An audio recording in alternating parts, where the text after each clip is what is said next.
give this a go. Nice little bit of caramelisation on top. Nice puff pastry. Lots of layers to that pastry.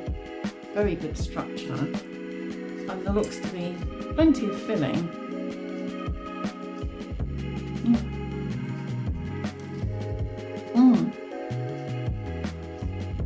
Well, grand day rising everybody, and welcome back to our channel. Gosh, it's warm today. It was predicted to be 27 degrees today and 28 tomorrow. I'm not complaining though, it's very pleasant. We've got a slight breeze. I've just come back from the garden centre. Yesterday, Dan was tuning down in West Sussex in a village called Ferring. Pretty village, very charming. So I had a couple of hours to spare. I went to some charity shops. I found Dan a really nice shirt. I went to the butcher. I bought a few things from the co-op, and I went in the sandwich bar. Now, Ferring Sandwich Bar is run by a lovely lady who's been a baker for over 40 years. She opened the bar a few months ago. She cooks everything herself. So the sausage rolls and other pastries and all the cakes and the cookies are all made by her. She gets up at 4 o'clock every morning and starts baking. Arrives at the shop at 6, opens up at 7, carries on doing a bit of baking, and then at 2:30, 3 o'clock, that's it for the day. And somehow she also manages to keep fit by playing cricket. So we had a conversation about that. I couldn't resist buying a pasteisdenata or Portuguese Custard Tarts. These are one of my favourite bakes. I love a Portuguese custard tart. I got one for Dan as well. They were £2 each, which I think is really reasonable. So we're going to try this today. Let's give this a go. Nice little bit of caramelisation on top. Nice puff pastry. Lots of layers to that pastry. Very good structure. And there looks to be plenty of filling.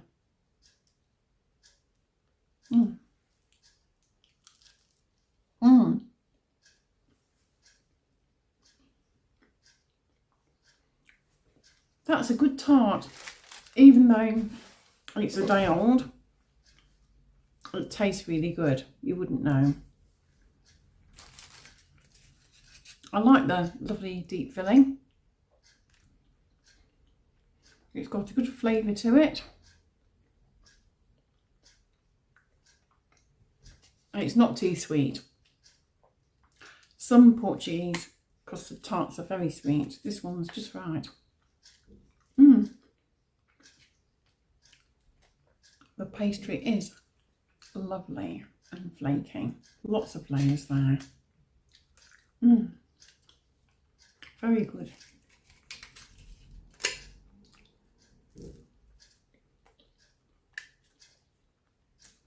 No soggy bottom.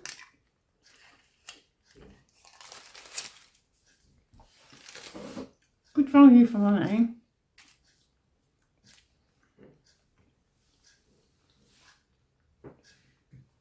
In London you can pay well over £3 for a custard tart.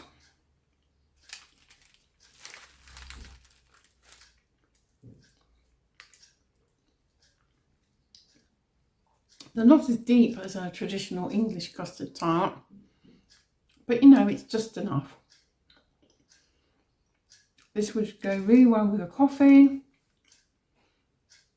but I'm having a normal cup of builder's tea. Yorkshire tea.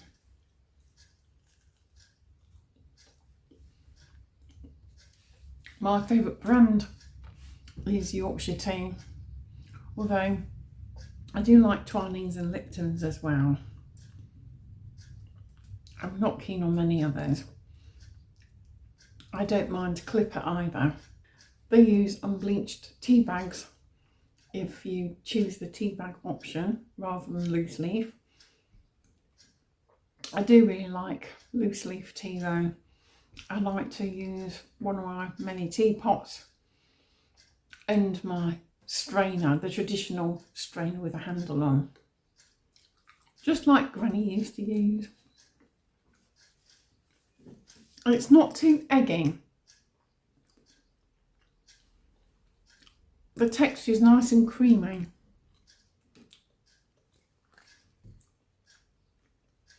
Still smells fresh.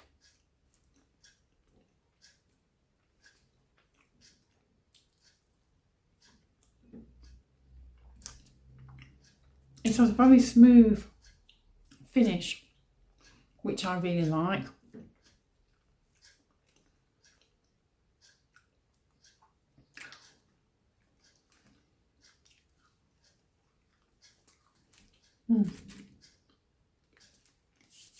Portuguese custard tarts do tend to be a little bit sweeter than a traditional English custard tart,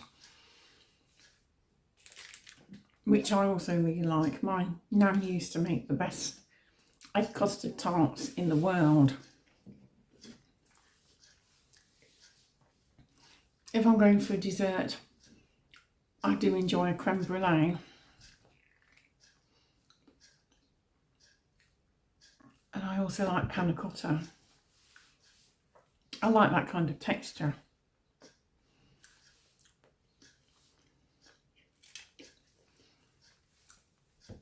I've been quite busy today. I've been for my Tai Chi class. I've made a loaf of bread. I popped out to the garden centre to buy some envelopes, some padded envelopes. And I was doing the finishing touches to some new candles. This is my latest candle. It's a beeswax candle. I love the honeycomb effect.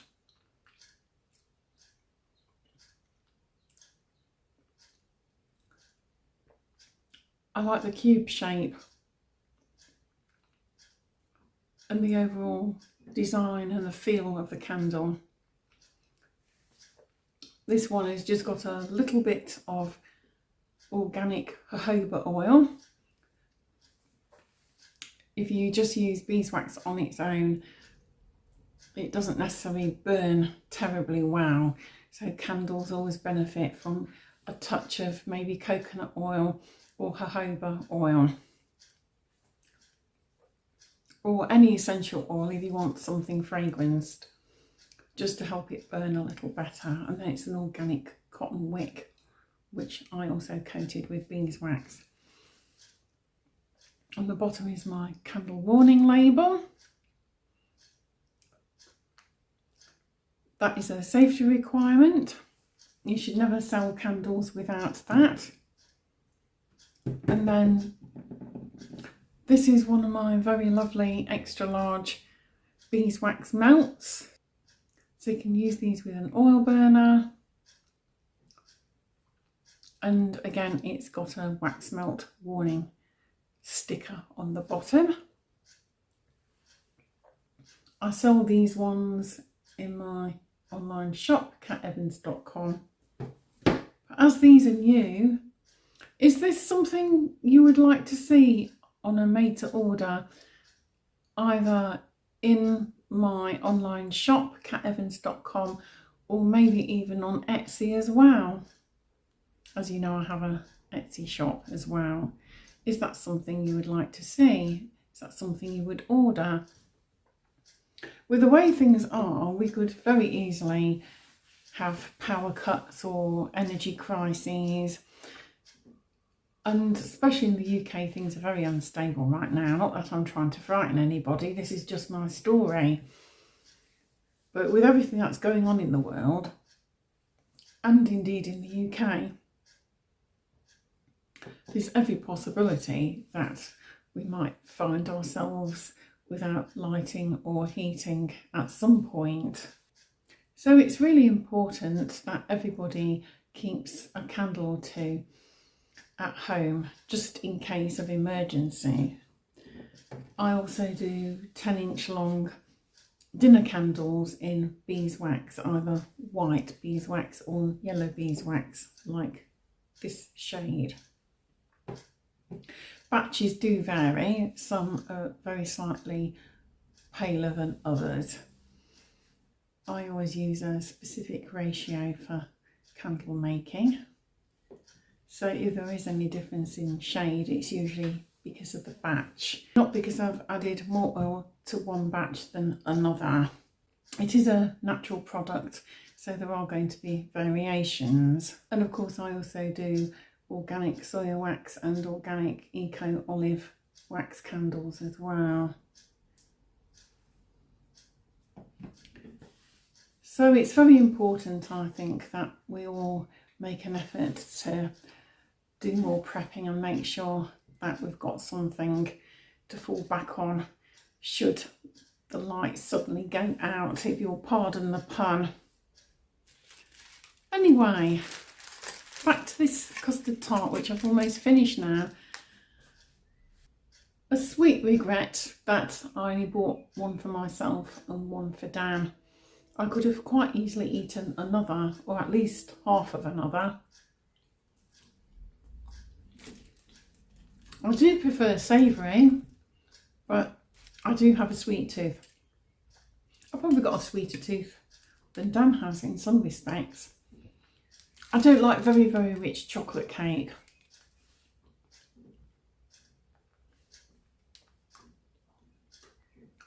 Or very sweet caramel cakes.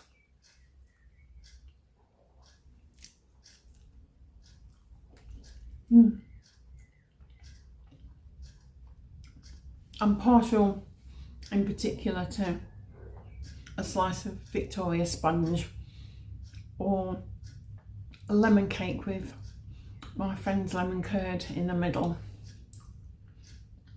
My friend Lorraine makes a stupendously good lemon curd.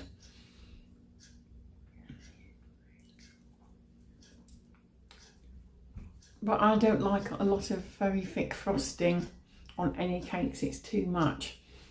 I'd rather just have a little on top. I find it too sweet otherwise, and it seems sacrilege to remove it before eating the sponge if there's a lot of frosting, because you feel like you're throwing half your cake away. Anyway, let's think about a score for that very delicious custard tart. The pastry itself was not sweet, which I like. Some bakers make a sweet pastry as well as a sweet filling, and I just find that a bit too much. In quite a lot of recipe books you'll see a recipe for a sweet flan, for example, or a custard tart, and it will talk about making a sweet short crust pastry, and I find that a bit too much. I don't like things packed with sugar. Well, very nice pastry, nice and light, no soggy bottom. I like the caramelisation on the top of the Portuguese tart, and the filling is delicious. There's plenty of it and it's not too sweet. It wasn't too expensive either. I don't think £2 is much these days to pay for anything with the cost of ingredients, and never mind about the cost of heating. Remember, ovens don't burn by themselves. They usually run on gas or electricity or oil. Especially, for example, if you've got an Arga or a Rayburn range stove. I think I would give it an 8.6 out of 10. I really enjoyed that. It's a very lovely sandwich shop. The prices are not extortionate. If you're ever on the way to Worthing, I recommend swinging by Ferring. The sandwiches look very good. There's a good choice of fillings. I had a cafe latte yesterday and it was lovely. Nice strong coffee, but also plenty of milk, but not so to drown out the taste of the coffee. You can take whatever you buy away with you, and there's also some high seats if you want to eat in at the bar, which is under the window. You can look out of the window as well and watch the world go by. Ferring is very much a linear village. In other words, one main street, there's some streets off that main street, but most of the businesses, not all of them, but most of them are on the main street. That's what a linear village tends to be. And it's got a very nice village green with a good playground. So if you've got kids, they can run off a bit of that energy before you go on to wherever you're going for the rest of your journey. So that's an 8.6 out of 10. And what do you think of my new candle? I think it's really cute. If you enjoyed this video, please give it a like. Please comment, please share and subscribe. Ding the notification bell. Thanks so much for watching, and I'll see you again for something else. Until then, bye for now.